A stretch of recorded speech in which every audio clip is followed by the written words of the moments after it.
Chị, em trả mà. Cái gì dưới vậy chị ơi? Ây da. Rồi hả? Có còn con anh cùi nè. Không có đi. Mai. Mai.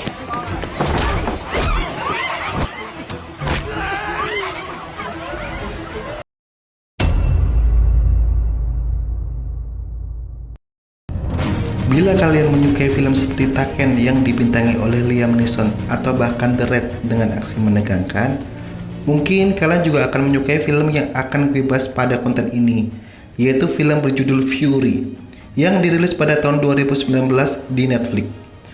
Bertemu lagi dengan gue Alan dari Fix Film. Terima kasih sudah menonton konten gue sampai selesai.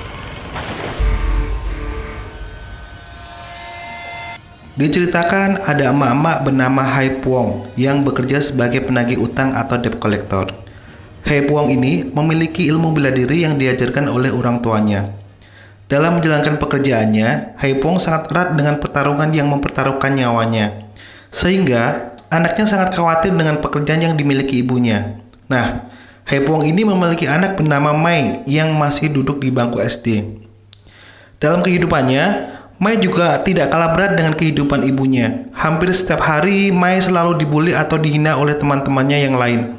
Hal ini dapat dilihat dari salah satu scene di film ini, yaitu saat Mai sedang dibully oleh lebih dari 3 orang temannya. Tidak hanya itu, teman-temannya Mai juga menghina ibunya saat ibunya memergoki anaknya sedang dibully. Dengan kehidupan berat yang dialami oleh ibu dan anak ini, tidak membuat mereka patah semangat ataupun putus asa. Keluarga ini adalah keluarga yang saling mencintai dan berjuang untuk bertahan hidup demi masa depan yang lebih baik. Dengan perasaan cinta terhadap ibunya, walaupun masih kecil, Mai sudah memiliki impian besar agar ibunya tidak bekerja lagi menjadi penagih hutang. Mai memiliki impian untuk beternak ikan. Impian yang dimiliki Mai ini membuat ibunya sangat bahagia sekaligus sedih, yang mengharuskan ibunya untuk menolak impian Mai dan menyuruh Mai untuk fokus sekolah saja. Namun selang beberapa waktu, ibunya berubah pikiran untuk mencoba membantu Mai meraih impiannya tersebut. Hai Puong akhirnya akan menggadaikan barang berharga yang dimiliki, yaitu emas, agar impian Mai dapat tercapai. Hai Puong bersama Mai pergi ke kota Chanto untuk menggadaikan anting emasnya tersebut. Saat ibunya sedang bernegosiasi di tempat pegadaian, hal tidak terduga terjadi. Mai sedang dikerumuni oleh banyak orang. Saat itu, Mai dikira mencopet dompet orang yang sedang berjualan di sana. Hai Puong meninggalkan tempat pegadaian menuju tempat Mai dikerumuni orang. Hai Puong langsung membela anaknya dan tidak terima dengan perlakuan orang-orang di sana.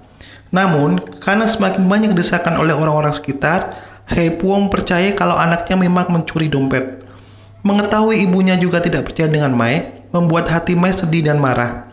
Mai kabur dari lokasi meninggalkan ibunya dan kerumunan di sana. Setelah Mai kabur dari ibunya, selang beberapa saat ada bapak-bapak yang menjelaskan bahwa dompetnya memang terjatuh dan ditemukan oleh Mai. Mengetahui kebenaran itu membuat Hai Puong merasa bersalah, tidak mempercayai anaknya dan ingin meminta maaf terhadap anaknya. Saat sedang duduk di sana, tiba-tiba ada seorang yang menyergap Mai dari belakang dan mengangkut Mai ke perahu yang sudah disiapkan oleh orang tersebut. Dari arah kejauhan, Hai Puong melihat anaknya dibawa kabur oleh orang yang tidak dikenal. Hai Puong berlari mengejar anaknya. Pengejaran itu tidak mudah. Hai Puong juga dihadang oleh lebih dari 1 orang yang mengajak Hai Puong untuk berkelahi. Perkelahian pun tidak bisa dihindarkan. Hai Puong berkelahi mati-matian untuk menghadapi orang-orang tersebut. Singkat cerita, Hai Puong berhasil mengalahkan orang-orang tersebut. Akan tetapi, anaknya masih dibawa oleh penculik menggunakan perahu. Hai Puong melakukan pengejaran kembali menggunakan motor.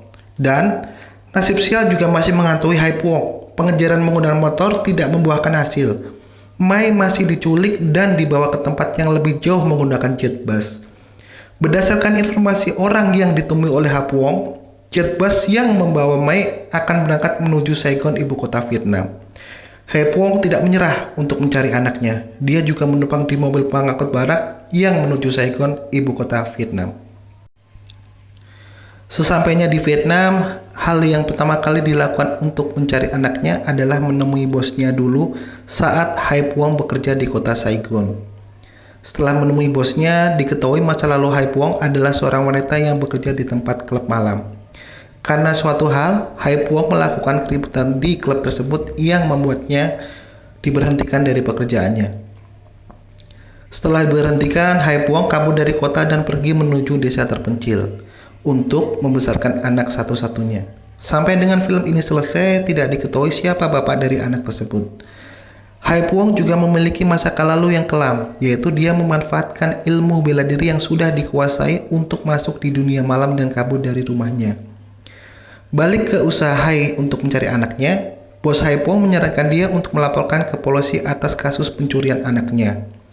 Masalah pun menjadi semakin besar karena berdasarkan informasi dari bosnya, Mai diculik oleh sindikat penculikan anak internasional yang dipimpin oleh orang bernama Tan Soi. Tan Soi merupakan bos mafia anak yang terkenal di Vietnam dan memiliki sifat kejam dan pintar. Selama beberapa tahun beroperasi, mafia ini juga tidak pernah berhasil ditangkap oleh polisi. Mendengar informasi bosnya, Hai Puong tidak punya pilihan untuk melaporkan ke polisi. Hai Puong ingin melihat sejauh mana penyelidikan polisi dan mencari penyebab mengapa sindikat ini belum berhasil ditangkap oleh polisi. Hai Puong berhasil mengelabui polisi dan mendapatkan beberapa berkas petunjuk yang mengarahkan ke seseorang yang mengetahui lokasi sindikat yang menculik anaknya. Orang yang mengetahui lokasi tersebut bernama Nguyen Chan. Hai Puong kemudian mencari Nguyen Chan di tempat dia berada. Singkat cerita, Hai Puong berhasil bertemu dengan Nguyen Chan. Ternyata, Nguyen Chan merupakan bekas narapidana yang sekarang sudah bertobat dan bekerja sebagai informan polisi. Saat bertemu Nguyen Chan, perkelahian pun tidak bisa dihindarkan. Nguyen Chan mengira Hai Puong memiliki niat jahat terhadap dirinya. Dari perkelahian tersebut, ternyata Hai Puong hampir membunuh Nguyen Chan. Namun, niat itu tidak jadi dilakukan dan akhirnya Nguyen Chan memberikan beberapa informasi yang dibutuhkan oleh Hai Puong.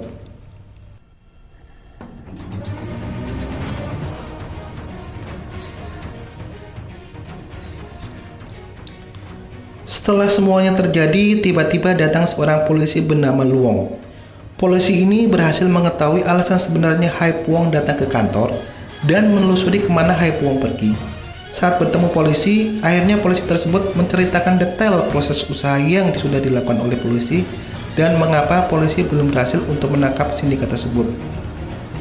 Diketahui juga bahwa Hai Puong hanya memiliki sisa beberapa jam saja sebelum anaknya hilang selamanya. Dengan sisa beberapa jam yang masih dimiliki Hai Puong, berhasilkah Hai Puong menyelamatkan anaknya? Atau anaknya sudah mati saat Hai Puong berusaha mencari anaknya? Jawaban ini dapat kalian temukan di film Fury.